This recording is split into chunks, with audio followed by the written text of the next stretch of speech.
కర్ణాటకలోని విజయపుర జిల్లా చర్చనాల్లోని ఎస్బీఐ బ్యాంకులో భారీ చోరీ జరిగింది.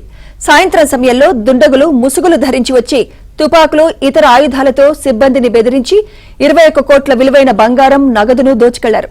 దోపిడీ సమయంలో బ్యాంక్ మేనేజర్ అలాం బెల్ ను నొక్కకుండా ఆయుధాలతో బెదిరించినట్లు తెలుస్తోంది.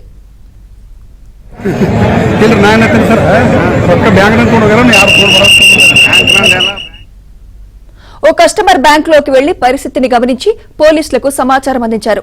వెంటనే అప్రమత్తమైన పోలీసులు గాలింపు చర్యలు చేపట్టారు.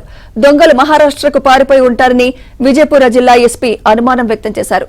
నిందితులు వాడిన కారు పందర్పుర ప్రాంతానికి చెందినదిగా పోలీసులు గుర్తించారు. నిత్యం రద్దీగా ఉండే చర్చనా ఎస్బీఐ బ్రాంచ్ లో దోపిడీ జరగడంపై స్థానికులు ఒక్కసారిగా ఆశ్చర్యానికి లోనయ్యారు. సాయంత్రం సమయంలో దొంగతనం జరగడంతో బ్యాంక్ లాకర్లలో దాచుకున్న డిపాజిట్ దారులు హుటాహుటిన బ్యాంకు వద్దకు పరుగులు పెట్టారు. తమ బంగారం, డబ్బులు ఉన్నాయో లేదో తెలియడం లేదని ఆవేదన వ్యక్తం చేస్తున్నారు.